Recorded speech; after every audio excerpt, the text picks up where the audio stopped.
인간이 사는데 꼭 없어서는 안 될 것이 있습니다. 뭘까요? 네, 뭐 제목을 보고 물이라고 말씀하셨지만 사실 공기죠, 공기. 네, 공기 없이는 우리가 숨을 쉴 수 없어서 바로 죽게 되죠. 그 다음이 물입니다. 그래서 어떠한 연구 기관에서 리서치를 공식적으로 한 건데, 당연히 이건 상식적으로 거의 모든 분이 알고 계실 거라고 생각합니다. 사람의 몸이 4분의 3이 물로 구성이 되어 있다고 하죠. 그리고 음식 없이는 우리가 5주나 혹은 그 이상을 살 수 있다고 해요. 그래서 40일 금식기도 하잖아요. 정말 40일 동안 물만 먹고 아무것도 먹지 않는 금식기도가 있어요. 그래서 그런 40일 금식기도도 가능하지만 물 없이는 불과 며칠밖에 살 수가 없다고 합니다. 그 정도로 물은 우리 인생에서 굉장히 중요한 요소 중 하나입니다. 오늘 본문에서는 한 여인과 예수님이 물에 관해서 대화를 나누십니다. 그리고 그 대화 이후에 그 여인은 완전히 새로운 사람으로 인생이 변화되게 됩니다. 그래서 이 예수님께서 말씀하셨던 이 물에 대해서 우리가 이해를 하는 것이 우리 믿음의 여정에서도 굉장히 중요한 것이 될 거라 믿어서 제가 이 물에 대한 토픽을 가지고 오늘 함께 나누고자 합니다. 우리 인생에서는 그런 여러 가지 갈급함을 우리가 느끼고 살아가고 있습니다. 그리고 세상의 그 어떤 것들로 우리의 갈급함을 채우려고 하더라도 우리는 절대 그 갈급함을 채울 수가 없죠. 하지만 이 세상에 수많은 사람들이 이 세상의 것들로만, 쓸데없는 거로 내 갈급함을 채우려 하고 나의 만족을 찾으려고 하는 모습을 우리가 볼 수 있습니다. 그리고 사탄은 우리로 하여금, 우리의 적은 그렇게 속이는 것 같아요. 세상의 쾌락이 우리를 만족시킬 수 있다고, 우리에게 그런 메시지를 미디어나 여러 그런 사람이나 여러 가지 경로를 통하여서 지속적으로 우리에게 이런 말을 우리에게 심어줍니다.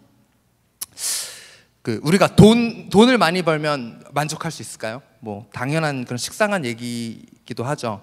근데 제가 한국 예능 TV에서 나온 비디오 클립을 봤는데 한 4살짜리 정도 되는 여자애가 예쁜 드레스를 입고 나왔어요. 근데 이 패널이 그렇게 물어보더라고요. 2가지 중 하나를 선택하라고. 한쪽 부모는 만약에 다시 이제 태어나는데 부모를 고를 수가 있다면, 한쪽 부모는 부자지만 바쁘고 무심한 부모, 또 다른 부모는 가난하지만 시간을 함께 같이 보내주고 사랑을 베풀어주는 부모. 이 두 부모 중 어느 부모를 선택하겠냐고 이 4살 꼬마에게 물었을 때 정말 놀랍게도 이 4살 꼬마는 그렇게 이야기를 했어요. 돈이 없는데 어떻게 행복할 수가 있어요? 돈이 없는데 그것이 어떻게 사랑일 수가 있어요? 저는 좀 바쁘더라도 부자인 부모를 선택하고 싶어요 라고 4살짜리 요만한 꼬마애가 이야기를 그렇게 하는 것을 보고 저게 각본이기를 바라는 마음이었지만 모르죠. 각본일 수도 있는데 굉장히 저는 충격을 먹었어요. 그 각본을 그렇게 시켜서 하는 사람이나 또 정말 그렇게 이야기했다면 그것이 더 충격적이고요. 그리고 돈은 행복을 줄 수 없다는 건 이미 여러분들이 잘 아시고 계실 거예요. 행복지수와 GDP의 이런 관계 전혀 상관없다고도 하죠. 옛날에 방글라데시가 GDP가 엄청 낮은데 세상에서 제일 행복지수가 높은 나라로 뽑혔다 라던가, 돈이 많은 거랑 행복한 거랑은 정말 상관이 없고, 굉장히 또 유명한 일화가 있죠. 락펠러, 돈을 정말 천문학적으로 벌었는데 얼마만큼 돈을 더 벌어야 만족하시겠습니까? A little more 이라고 얘기하죠. 돈을 벌고 또 벌어도 계속 그건 사람에게 만족감을 줄 수는 없습니다. 그리고 성경에서 돈에 대해서 이야기하고 있는 구절 중에 이런 구절이 있습니다. 돈을 사랑함이 일만하게 뿌리라고 이야기하고 있습니다. 돈이 세상의 전부 같아 보여요. 돈만 있으면 무엇이든지 할 수 있을 것 같아요. 하지만 제가 잘 생각해 보면 돈으로 일어나는 일은 거의 악한 것이 더 많습니다. 돈으로 인하여서 사람을 미워하게 되죠. 돈으로 인해서 사람과 다투게 되죠. 사람을 시기하게 되고요, 질투하게 되고요, 돈 때문에 사람을 속여서 사기치죠. 돈 때문에 살인이 일어나죠. 돈 때문에 분쟁이 일어납니다. 심지어 가족 간에도 한국에 보면 그런 일들이 있죠. 유산 문제로 다투고, 유산 문제로 형제가 헤어지게 되고 평생을 연을 끊는 그런 일까지도 일어나는 것을 보게 됩니다. 이렇듯 돈은 우리를 만족할 수 없습니다. 그럼 다른 것은 어떨까요? 누군가의 사랑, 우리가 사랑을 받으면 만족할 수 있을까요? 사람들은 혼자 있기를 싫어하는 것 같습니다. 그래서 한 철학자가 이런 말을 했죠. 인간은 사회적 동물이다라는 그런 명언을 남겼습니다. 그래서 우리 그런 미국에 제가 무슨 노래인지 까먹었는데 어떤 노래에서 뭐 모든 사람들은 사랑이 필요해, 뭐 서로 사랑을 나누고 뭐 사랑을 해, 막 이런 가사들, 그리고 뭐 모든 노래와 모든 미디어와 세상의 그 모든 것들이 사랑을 외치고 있는 것을 우리가 볼 수 있게 되죠. 그리고 어때요? 실제로 사람들이 연애 안 하면 이상한 사람으로 생각하고 왜 여태껏 뭐 했어? 30년 동안 왜 남자친구, 여자친구 왜 없어? 라고 그게 이상한 거 마냥 이상한 그런 취급을 하는 경우도 또 있고, 또 일반적으로 우리도 어때요? 헤어지면 바로 뭐 한 일주일 있다가 갑자기 또 사귀고, 헤어지고 뭐 또 이틀 있다가 다른 사람 만나고, 계속 외로워요. 계속 누군가에게 사랑을 받고 누군가의 애정을 받으면 그것이 나를 그 관심과 애정이 나를 만족시켜 주는 것 같아요. 내 마음을 행복하게 해주는 것 같아요. 근데 사람의 사랑이 누군가를 만족하게 할 수 있을까요? 그럼 왜 사랑하는데 결혼해서 이혼하고 헤어집니까? 사랑하면서 자기만 생각하기 때문이죠. 사랑의 목적이 서로 이제 성경적인 사랑의 목적은 결혼해서 연합하여 그리스도께서 주신 사랑으로 하나가 돼서 그 사랑을 나누는 거, 그 사람을 위하는 것이 성경적인 사랑인데, 이 세상에서 가르치는 사랑은 자기의 만족만을 요구를 해요. 내가 이런 감정을 느끼는데 너는 왜 거기에 공감 안 해줘? 너 왜 이렇게 해? 서로의 잘잘못만 가르며 자기의 만족을 사랑을 통해서 찾고자 하기 때문에 그런 문제들이 일어나는 것이라고 생각합니다. 오로지 하나님의 사랑만 우리를 채울 수 있고 그 어떠한 다른 사랑도 우리를 채울 수 없습니다. 그렇다면 좀 노골적인 얘기지만 성적인 관계는 어떤가요? 성적인 만족을 추구하는 것으로 인하여서 우리가 만족감을 느낄 수 있을까요? 잘 아시겠지만 더욱더 성적인 만족을 추구하면 추구할수록 더 자극적이고 더 강한 것만 추구하게 돼서 사람을 피폐하게 만들게 되죠. 하나님께서 허락하신 결혼이라는 틀 이외에, 뭐 결혼해서는 당연히 하나님께서 주신 선물이기 때문에 우리가 그것을 활용하지만 그 이외의 것들은 우리가 그런 끝없는 그런 공허함을 느끼게 만드는 그런 것일 뿐입니다. 그렇다면 우리 계속 교회에서 이야기되어지는 술과 담배와 마약, 이런 것들은 어떨까요? 이것들이 일시적인 만족을 줄 수는 있겠죠. 마약한 사람들 하이하다 그러죠. 뭔가 기분 좋고 업된 것 같고. 하지만 그거는 단순히 그 잠시뿐이고 궁극적인 해결책은 아닙니다. 이것들로 인해서 우리가 기쁨을 얻다 보면 그 뇌 속에 있는 그 도파민이라는 것이 결국에는 이런 것들로만 인해서 작용을 해서 정상적인 우리가 생활이 불가능하게 되고, 도파민이 다른 것에서도 나오거든요. 우리가 밥 먹고 소소하게 사람을 만나고 하는 것에서도 원래 나오는데, 결국에는 이런 뭐 술, 담배 혹은 이런 성적인 관계, 이런 것으로만 추구하다 보면 그것에만 우리의 뇌가 반응하고 결국에는 정상적으로 작동하지 않게 되는 것입니다. 이 세상에 이렇고 저렇고 저런 이런 모든 쾌락들은 우리를 결코 만족시킬 수 없습니다.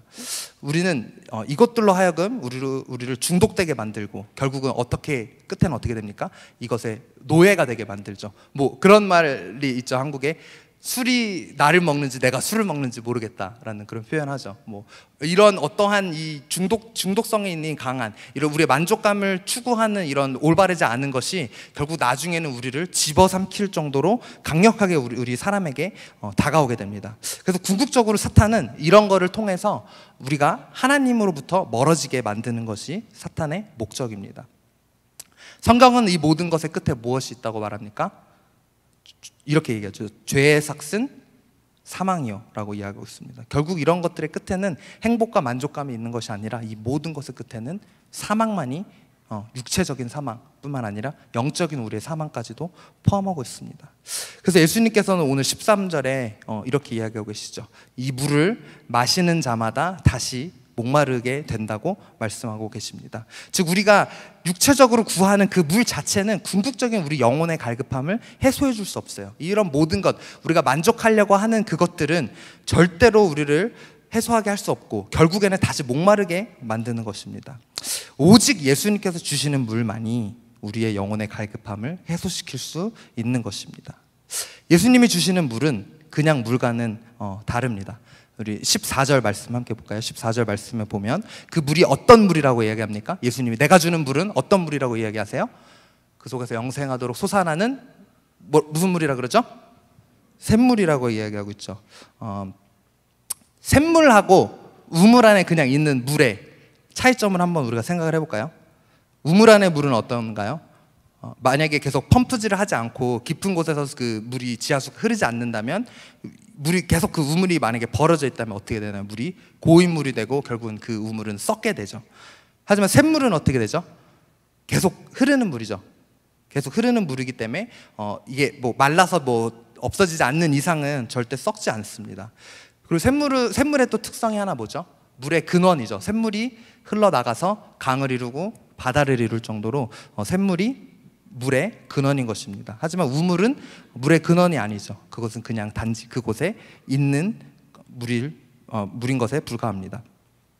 우리가 목마른 이유는 바로 이렇듯 물의 근원을 찾지 않고 이 고여있는 우물로 우리의 갈증을 채우려고만 하기 때문에 결국은 우리가 계속 목마르게 되는 것입니다. 그렇다면 물은 무엇이고 또 어떻게 우리의 목마름을 채우는지 우리가 함께 알아봤으면 좋겠습니다. 첫 번째, 물은 새로워짐의 상징적인 의미입니다. 지난주에 제가 세례와 침례의 의미에 대해서 이야기를 했죠. 우리가 그 침례를 받았을 때, 세례를 받았을 때 원래 그 원어적인 물에 들어갔다가 다시 물 밖에 나올 때 새 사람이 됨, 새로운 삶을 의미하는 것이 그 세례와 침례의 물의 상징적인 의미입니다. 그리고 예수님께서 니고데모에게 거듭남에 대해서 설명하실 때 어떻게 설명하시나요? 너희가 물과 성령으로 다시 나지 아니하면 거듭날 수 없다고 이야기하십니다. 물로 다시 태어난다는 것의 의미는 우리의 죄 씻음을 받고 새로워진다는 것을 의미하고 있는 것입니다. 그리고 두 번째, 물은 영생의 근원입니다. 14절에 예수님께서 주시는 물을 영생하도록 솟아나는 샘물이라고 말씀하시죠. 이 물은 영생을 주는 그런 물인 것입니다. 그리고 사마리아 여인이 찾던 물은 일시적으로 목마름을 해소하는 것이었지만 예수님께서 주시는 물은 계속 이야기하고 있지만 일시적인 만족 대신 영원한 목마름을 해소시키는 그런 물입니다. 그리고 세 번째, 물은 성령님을 뜻합니다. 요한복음 7장 37절에서 39절에 이렇게 이야기하고 있습니다. 누구든지 목마르거든 내게로 와서 마시라. 나를 믿는 자는 성경의 이름과 같이 그 배에서 생수의 강이 흘러나오리라 하시니 이는 그를 믿는 자들이 받을 성령을 가르쳐 말씀하신 것이라. 생수의 강이 사람의 중심에서부터 흘러나오는데 이 물은 바로 성령님을 이야기한다고 예수님께서는 말씀하셨습니다. 그래서 예수님께서 주시는 이 물을 마심으로 인해서 성령이 우리 안에 거하시며 이끌어 주시는 것입니다. 그리고 네 번째, 물은 우리가 값없이 받는 것입니다. 요한계시록 21장 6절에 나는 알파와 오메가여 처음과 마지막이라 내가 생명수 샘물을 목마른 자에게 값없이 주리니 라고 이야기하고 있습니다. 그 놀라운 생명의 샘물, 네가 이 물을 먹으면 영원히 목마르게 되지 않을 거야. 너의 영혼에 가지고 있는 그 궁극적인 그 어려움, 궁극적인 그 갈급함을 채워줄 거야 라고 이야기하는 이 대단한, 정말 엄청난 이 샘물이 값없이 공짜라고 이야기하고 있어요. 근데 우리 한번 이 공짜라는 단어를 한번 생각을 좀 해볼까요? 공짜라는 단어를 생각했을 때 주로 우리 머릿속에 떠오르는 이미지는 약간 좀 싸구려 이런 거 좀 떠오르지 않나요? 왜냐면 값 비싼 거를 우리에게 공짜로 주어지지가 잘 않잖아요. 뭐 예를 들면 뭐 여기서 30분 거리에 둘로스에 있는 지금 뭐 H마트에서 볼펜을 하나씩 나눠준대, 한 사람당. 그럼 여러분 지금 당장 운전해서 가시겠어요? 그 볼펜 하나 받으러? 뭐 안 가겠죠. 그 뭐 공짜로 주면 주나 보다. 내가 지나가다 받으면 받는 건데 그만한 가치가 없기 때문에 뭐 공짜로 해도 그닥 그런 반응이 없어요. 우리가 뭔가 값없이 주겠다고 했을 때 여기서 말씀하시는 이 값없음이 이런 값없음일까요? 네, 아니죠. 좀 반대로 생각해 볼까요? 둘로스 H마트에 지금 가면 맥북 프로를 공짜로, 최신형 맥북 프로를 공짜로 준단다. 그러면 여러분 지금 당장 예배고 뭐고 차 타고 둘러서 아마 가겠죠. 30분이 걸려서도. 이럴 정도로 원래는 값 있고 원래는 우리가 제값 주고 살 수 없을 정도 우리가 좀 부족한데, 하지만 우리에게는 은혜로 말미암아 값없이 주시는 것, 이것이 여기서 말씀하고 있는 값없다라는 것의 의미입니다. 근데 우리는 어떻게 보면 이 샘물을 싸구려 취급하고 있지 않나요? 아까 얘기한 그 볼펜처럼. 여러분 정말 값진 것이라고, 내게 정말 은혜로 주어져서 감사하게 받아야 되는데 어떤 때는 우리가 이것을 싸구려 취급하고 있는 우리의 모습을 또 보게 됩니다. 그럼 아까 얘기했듯이 어떠한 것이 그래 뭐 공짜래, 그래 지금 뭐 아까 제가 H마트를 예를 들었지만 갑자기 툭 튀어나와서 아이패드 지금 베스트바이에서 공짜로 나눠준대라고 얘기했을 때 뭐라고 반응하시겠어요? 그래? 아니라 베스트바이, 어디 베스트바이? 어디 베스트바이에서 공짜로 나눠주는데 어떻게 하면 받을 수 있는데 뭐 쿠폰 가져가야 돼? 여러분들 이렇게 묻겠죠. 그럼 여기 예수님께서 말씀하신 이 샘물이 값없이 우리에게 주어진다고 하는데 우리가 과연 어떻게 이것이 공짜라는 건 알겠는데 어떻게 이 물을 얻는지 우리가 함께 나누고자 합니다. 첫 번째 아까 읽었던 이 요한복음 7장 37절 38절 말씀을 다시 보면 누구든지 목마르거든 내게로 와서 마시라. 나를 믿는 자는 성경의 이름과 같이 그 배에서 생수의 강이 흘러나오리라. 즉 우리가 예수님을 믿음으로 이 생수의 강, 이 샘물을 우리가 얻을 수 있는 것입니다. 어떻게 보면 당연하죠. 예수님을 믿어야만 믿는 자들에게만 허락된 우리의 특권인 것입니다. 그리고 두 번째, 우리가 어떻게 그 샘물을 공짜로 얻을 수 있을까요? 바로 말씀을 읽고 묵상하는 그 삶으로 우리가 그런 예수님께서 주시는 샘물을 얻을 수 있습니다. 사람은 애초에 창조될 때 하나님으로만 만족되도록 창조되어졌어요. 왜냐하면 우리가 하나님의 이미지를 입어서 하나님의 형상대로 창조를 받았기 때문에 하나님의 형상과 관련되지 않은 그 어떤 것들도 우리를 만족시킬 수가 없어요. 우리가 그 이미지가 아니기 때문에 우리가 세상의 그 사탄의 이미지 혹은 그런 죄의 이미지로 창조받은 게 아니잖아요. 그래서 우리는 하나님의 거룩하심으로 말미암아 창조받아졌기 때문에 이 거룩함에 위배되는 그 모든 것들이 우리를 만족시킬 수 없습니다. 우리 밥 안 먹으면 배고프죠. 제가 주일에는 사실 밥을 잘 못 먹어요. 그래서 지금 굉장히 꼬르꼬르 배에서 이제 소리가 이제 나는데 뭐 조금 정도 굶을 수 있어도 좀 오래 굶으면 너무 막 그 배가 아프죠. 막 배가 고파서. 이럴 듯 우리가 막 밥 안 먹으면 이런 괴로움 우리가 가지고 있는데 여러분들 잘 아시겠지만 요한복음 6장 35절에 예수님께서 이렇게 말씀하셨습니다. 예수께서 이르시되 나는 생명의 떡이니 내게 오는 자는 결코 줄이지 아니할 터이요 나를 믿는 자는 영원히 목마르지 아니하리라 라고 예수님께서 친히 그 양식이 되신다고 우리의 생명의 떡이 되시며 우리를 영원히 목마르게 하지 아니할 샘물이 되신다고 예수님께서는 자기를 이렇게 표현하고 계십니다. 그래서 예수님이 없다면 우리 삶에 예수님이 없다면 우리는 영적으로 당연히 배고프고 목마를 수밖에 없습니다. 바로 예수님만이 우리 생명의 양식이시고 영원히 마르지 않을 샘물이시기 때문입니다. 그래, 예수님이 그러면 영의 양식인 건 알겠습니다. 근데 이것이 말씀이랑 무슨 상관이냐? 여러분 요한복음 1장 1절에 그렇게 이야기하는 거죠. 태초에 말씀이 계시니 이 말씀이 하나님과 함께 계셨더라. 그리고 이 말씀은 곧 하나님이시라. 이 요한복음 1장 1절은 신학적으로 굉장히 중요한 구절인데요. 바로 예수님과 말씀 이 자체가 동등된 분이심을 이야기하고 있는 것입니다. 그렇다면 예수님이 생명의 양식이라 그랬죠. 그리고 또 예수님이 말씀이라 그러셨죠. 그렇다면 생명의 양식 이꼴 뭐죠? 네, 말씀이 되는 것입니다. 그러니까 다른 말로 하나님 말씀 없이는 우리는 당연히 영적으로 배고프고 그런 목마름이 우리 가운데 있을 수밖에 없습니다. 제가 이거를 우리 교회에서 많이 듣잖아요. 하나님의 말씀은 생명의 양식이라서 우리가 성경을 읽어야 합니다. 말씀 생활을 해야 합니다. 항상 듣죠. 저도 항상 듣고 자랐는데 이게 어떤 건지 감히 사실 막 깊게 느낀 적은 없었었는데 제가 이 경험한 게 있어요. 그래서 이걸 함께 나누고자 합니다. 제가 군대 갔을 때의 일입니다. 처음에 이제 군대를 가게 되면 입소대대라는 곳에 훈련소 가기 전에 입소대대라는 곳에 가는데 거기 가면 이제 모든 자기가 가져온 거를 반납해요. 핸드폰부터 해가지고 속옷까지 다 반납합니다. 그 순간 모든 것을 이제 택배 박스에 싸가지고 집에 보내고 군대에서 주는 모든 물품, 양말부터 뭐 신발 모든 것을 딱 군대 용품으로 딱 입어요. 근데 제가 한 가지 챙겨간 게 있었어요. 제일 내가 중요한 거, 이거는 내가 빠뜨릴 수 없어. 군대에서 뭐 줄지 안 줄지도 모르는 거, 성경책을 제가 챙겨갔어요. 그래서 틈 있을 때 말씀 생활하고 묵상하고 해야겠다 하는 마음으로 성경책을 가지고 갔는데 웬걸 딱 입소대 나와서 훈련소 들어가자마자 첫 하는 말이 사회에서 가져온 모든 물품을 반납을 하라는 거예요. 그래서 어쩔 수 없이 성경책을 내놨어요. 성경책 그러니까 뺏긴 거죠, 조교한테.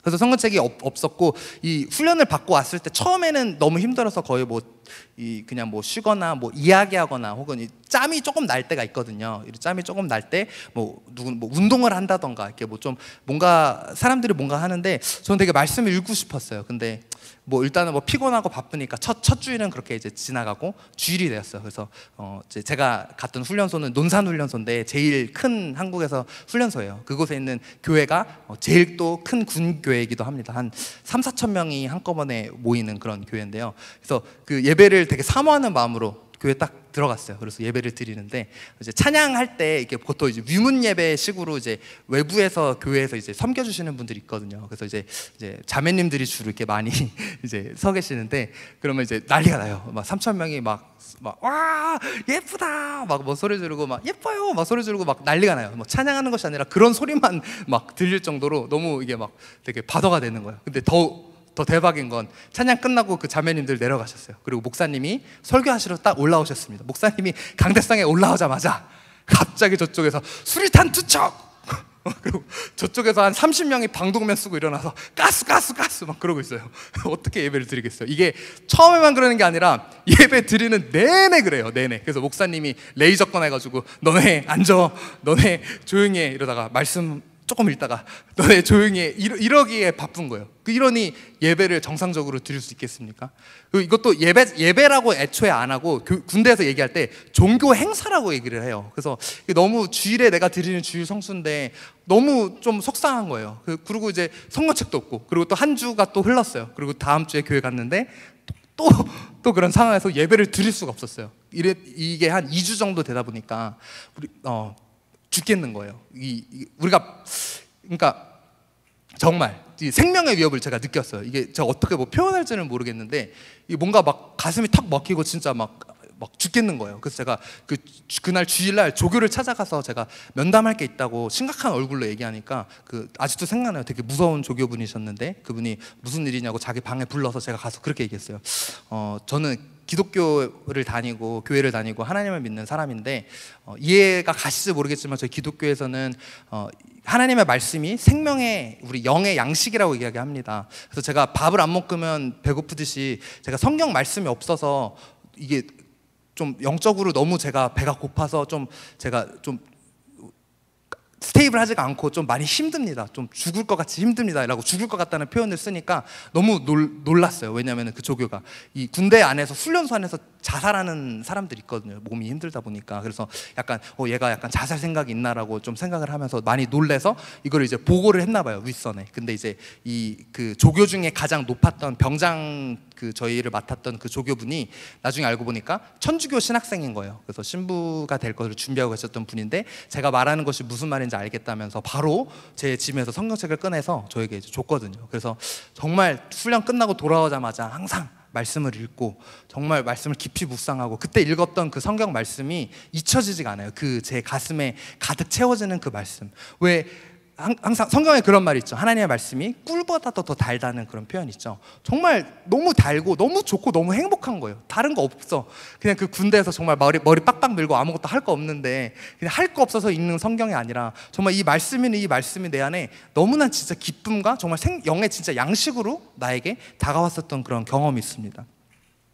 근데 우리 밖에서는 어때요? 제가 군대에서는 이렇게 경험을 했지만 우리 삶에서는 이런 거를 경험하기가 사실은 쉽지 않아요. 왜냐하면 이미 우리 삶 가운데 굉장히 많은 디스트랙션이 있죠. 그러니까 따로 우리가 컴퓨터 혹은 친구들을 만나다던가 다른 어떠한 요소들로 인해서 사탄은 쉴 새 없이 우리로 하여금 그것을 느끼지 못하게, 우리 영이 사실은 하나님의 말씀이 없어서 죽어가고 있는데 그거를 느끼지 못하게 사탄은 우리에게 만들어요. 그래, 말씀 없어도 괜찮아, 너 주일에 한번 교회 가잖아, 그거면 돼 라고 우리에게 속삭이고 우리로 하여금 아무 이상이 없는 것 마냥 우리를 속여요. 하지만 겉으로는 멀쩡하게 걸어 다녀도 여러분들의 모든 분이 아니라 이곳에 계신 몇몇 분들은 만약에 말씀 가지지 않으셨다면 어떻게 보면 좀비와도 같은 거예요. 정말 다 죽어서 생명력이 없는 그런 영혼을 가지고 여러분 살아가고 계시는 그런 삶을 살지도 모릅니다.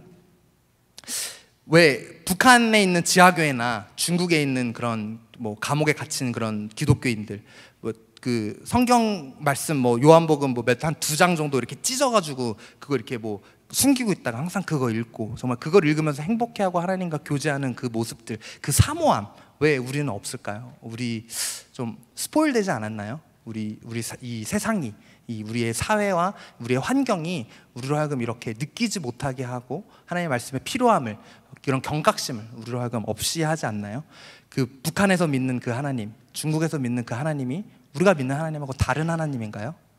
그렇지 않죠. 같은 하나님인데 우리 안에 이런 있는 많은 디스트랙션 때문에 우리가 하나님께 집중하지 못하고 하나님의 말씀 없이도 살아갈 수 있다고 우리 자신을 위로하고 있는 걸지도 모릅니다.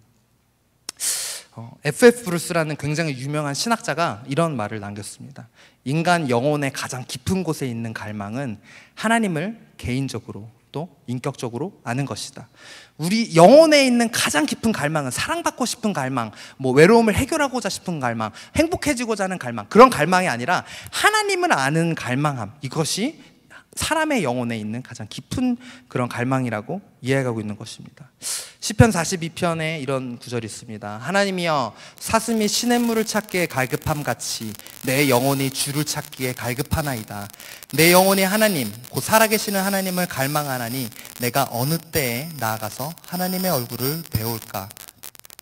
즉, 우리가 우리 영혼의 궁극적인 갈망을 알고 하나님을 전심으로 찾을 때 하나님은 우리를 넘치도록 채워주실 것입니다. 누구는 이렇게 이야기할지도 모르겠어요. 하나님은 왜 우리의 목마름 자체를 없어지게 하지 않으셨나요? 그러니까 내가 목말라 하고 내가 이런 갈망하게 하는데 그냥 기도하면 이 목마름 그냥 멈추게 하거나 없어지게 하시면 안 되나요? 라고 누구는 이야기할지 모릅니다. 하지만 우리의 이런 영혼의 목마름과 이런 영혼의 갈증이 없이는 우리의 영혼은 성장할 수 없습니다. 하나님 우리에게 자유주의를 주셨기 때문에 우리 안에 있는 이런 갈망함, 영혼의 갈망을 가지고 하나님 앞에 나아오며 우리가 영적으로 성숙해지며 성장하기를 하나님께서는 바라시는 것입니다. 또 우리 안에 끊임없이 또 넘치도록 채워주시는 성령님의 역사를 우리로 하여금 경험하게 하기 위해서 우리 안에 이런 갈망함, 이런 목마름을 남겨주신 것입니다. 예수님께서는 이런 하늘의 진리로 영적인 물에 대해 여인에게 말씀하셨죠. 이 여인에게 만나서 내가 너에게 영원히 목마르지 않을 물을 주리라 라고 예수님께서 말씀하셨습니다. 근데 이 여인은 어떻게 하죠? 15절에 보면 여자가 이르되 주여 그런 물을 내게 주사 목마르지도 않고 또 여기 물 기르러 오지도 않게 하옵소서. 예수님께서는 생명의 그 샘물을 이야기하고 있어요. 영원히 목마르지 않은 그 샘물에 대해서 이야기하고 있는데 이 여자는 뭘 얘기하고 있어요? 아직도 우물 얘기를 하고 있어요. 예수님께서 얘기하시는 그 샘물에 집중하는 것이 아니라 그런 거 그냥 들어오지도 않는 거예요. 그냥 나는 여기 안 오고 싶어요. 그러니까 내가 이 물 기르러 오지 않게 도와주세요. 왜냐하면 이 여인에게는 물 기르러 오지 않는 게 그녀의 구원이었기 때문입니다. 잘 아시죠? 이 여인의 배경. 그 다음 구절에 예수님께서는 원래 그렇게 얘기하시죠. 내게 남편을 데려오라 라고 얘기하면서 뒤에 내가 남편이 5이 있었으나 지금 네가 함께 사는 그 남자도 내 남편이 아니다. 우리 지금 삶에서도 우리 현대사회에서도 남편이 5이나 있었는데 지금 또 딴 남자랑 동거를 한대. 누가 얼마나 우리의 시선이 문란한 사람으로 보겠습니까? 하지만 이때 당시에 어땠습니까? 조금이라도 한 번 간음한 사람을 돌로 쳐 죽이라고 할 정도로 굉장히 스트릭한 그런 사회였어요. 근데 이런 삶을 살았으니 사람들이 어떻게 이 여자를 받겠습니까? 사람들의 시선을 피하고 싶었기 때문에 그 아무도 나오지 않는 그 떼약볕, 정말 그 해가 쨍쨍하게 찌는 그곳에 이 여인은 물을 기르러 나왔던 것이었고, 이 여인은 그 사람들의 시선이 두려웠고 이 우물가에 나오지 않는 것, 그것에만 집중했고 그것이 여인이 바라는 것이었기 때문에 예수님께서 하는 말을 결국에는 알아듣지 못했던 것입니다. 그래서 여인이 구하는 것은 예수님 내게 정말 그 영원히 목마르지 않을 샘물을 내게 주세요가 아닌 여기 물 기르러 오지 않게 하옵소서라고 구하는 것을 우리가 보게 됩니다. 이 여인처럼 때때로 우리는 우리의 육체적인 욕구 때문에, 우리의 육체적인 그런 피로 때문에 예수님께서 드러내 주시는 진리를 보지 못할 때가 있는 것 같아요. 예수님께서는 그래, 네가 나에게 나오렴, 내가 너를 만족시켜 줄게, 내가 너에게 더 큰 것을 줄게 라고 예수님께서는 끊임없이 말씀하시는데 우리는 그걸 듣지도 않고 우리 그냥 필요한 것만 예수님께 구하고 있는 것 같아요. 나 그냥 여기 물 기르러 오기 싫어요. 나 사람들의 시선 싫어요. 나 할 얘기만 하고 내가 원하는 것만 예수님께 구하고 있는 그런 우리의 모습이 어쩌면 있는 것 같습니다. 그래서 우리의 닫힌 눈을 열고 하나님이 보여주시는 그 진리를 우리가 마주해야 하는 것입니다. 하나님께서는 우리의 필요를 그 누구보다 더 잘 아시고 또 아버지 되신 하나님은 자녀된 우리에게 항상 좋은 것을 주시려고 하십니다. 그래서 더 이상 날 채우지 못할 세상의 것들로 우리가 추구하는 것이 아니라 선하시고 신실하신 하나님을 믿으며 우리가 나아갔으면 좋겠습니다. 이제 말씀을 맺고자 합니다. 이 여인이 예수님을 만났어요. 그래서 그 뒷스토리 아시죠? 결국에는 여인이 변화돼요. 정말 다른 사람으로 변화돼서 예수님을 전하는 사람으로 여인이 쓰임받습니다. 근데 이 여인이 영원히 목마르지 않는 샘물을 얻은 건가요? 못 얻은 건가요? 샘물, 예수님께서 주시는 샘물이 여인이 나중에 변화됐는데 이 샘물을 얻은 건가요? 못 얻은 건가요? 어렵나 봐요. 네, 얻었으니까, 영원히 목마르지 않는 샘물을 얻었으니까 이 여인의 삶이 변화됐겠죠. 근데 이 영원히 목마르지 않는 샘물을 받음으로 인해서 여인이 다시 우물에 안 나왔을까요? 네, 아니죠. 물은 목마른 거 어쩔 수 없잖아. 그래서 계속해서 이 여인은 그 우물에 나가야 됐어요. 계속해서 그 물을 길러야 됐어요. 예수님께서 주시는 그 샘물을 받았지만 우리는 우리 삶에서도 어쩔 수 없이 우리는 그런 피지컬한 물이 우리 삶 가운데 필요할 수밖에 없어요. 그래서 여인은 예수님으로부터 목마르지 않을 물을 받았으나 여전히 그 우물에 물을 길르러 갔었던 것처럼 우리도 예수님을 만난 이후에 또 이런 진리를 깨달은 이후에도 예수님, 내가 세상적인 욕구를 더 이상 추구하지 않겠습니다. 내가 이런 나로 하여금 계속 목마르게 하는 이 쓸데없는 것들, 이 쓰레기 같은 것들 내가 다시는 구하지 않고 예수님께서 주시는 그 물만을 내가 구할게요 라고 우리가 헌신하면서 나아가도 우리 안에 이 세상적인 이 욕구들 그냥 한순간에 마법처럼 없어지지는 않아요. 계속 이것들은 우리 안에 남아있을 거예요. 계속 우리는 이렇게 하고 싶고, 계속 나는 이렇게 하면 내가 행복할 것 같고, 이렇게 하면 내가 만족하게 될 것 같고, 이런 욕구들은 우리가 이런 결단을 하더라도 우리 안에 남아있을 수밖에 없습니다. 왜냐? 우리는 피지컬한 물조차도 필요하기에 지음을 받았기 때문입니다. 그렇기에 우리가 더 하나님이 필요한 것이 아닐까요? 하나님이 우리가 이렇게 연약하기 때문에 그렇다면 이 계속해서 끊임없이 떠오르는 이 욕구들, 끊임없이 떠오르는 이 세상적인 필요들, 그럼 어떻게 할까요? 어쩌면 우리 안에 계속 있을 이런 갈급함 그냥 냅둬야 하나요? 그렇지 않습니다. 방금 우리가 계속 나눴던 것처럼 하나님의 말씀과 또 성령님이 그 갈급함 가운데 키인 것입니다. 그 말씀이 성령님이 부어주셔서 우리 영 가운데 그것이 성령님의 부어주심이 예수님께서 주시는 그 샘물이 흘러서 넘친다면 우리 안에 있는 다른 욕구를 결국에는 덮을 것이에요. 근데 만약에 이런 성령님의 부어주심과 하나님의 말씀이 없으면 어떻게 됩니까? 계속 나오는 거예요. 그 욕구는. 제가 하고자 하는 말은 단 하나, 여태껏 제가 했었던 말, 오늘 설교했었던 거 다 잊어도 됩니다. 하지만 이거 하나만 기억해 주셨으면 좋겠어요. 여러분, 말씀 앞에 나오세요. 말씀 앞에 나오시고 말씀 생활 정말 하셨으면 좋겠습니다. 우리 묵상 모임 하죠. 청년부 묵상 모임 어제 시작했습니다. 여러분들 금요일 저녁에 무엇을 하시는지 모르겠어요. 새벽까지. 또 토요일에도 무엇을 하시느라 주일날 늦게 교회에 나오시는지 모르겠어요. 뭐 어떻게 보면 단순하게 내가 스트레스를 해소하고 어떻게 보면 내가 그냥 친구들과 좋은 시간 보내고 하는 걸지도 모르겠어요. 근데 그것이 여러분들 마음속에 있는 그 영혼의 궁극적인 그 문제를 해결해 줄 거라고 생각하십니까? 때로 공허하지 않으세요? 그 다음날 일어났을 때. 우리 말씀 앞에 나아갑시다. 우리 함께 삶 가운데 묵상하며 또 우리 성령님을 구하면서 성령님 내 안에 오셔서 성령님으로만 가득 채워주세요. 우리가 성령님으로 채움받지 못하면 우리 안에 있는 이 욕구는 계속해서 튀어나올 수밖에 없습니다. 그리고 시간 우리 함께 주께 가까이 함께 찬양하실 때 하나님 주님께 가까이 날 이끌어주세요. 그래서 내가 더 이상 이 세상의 물, 계속해서 목마른 물을 구하는 것이 아니라 정말 영원히 목마르지 않은 그 샘물을 내가 구하겠습니다. 어떻게? 주님께 가까이 감으로, 말씀을 우리가 가까이 함으로, 또 성령님을 우리가 구함으로, 우리 이런 마음 가지시면서 함께 이 찬양 함께 부르십시다.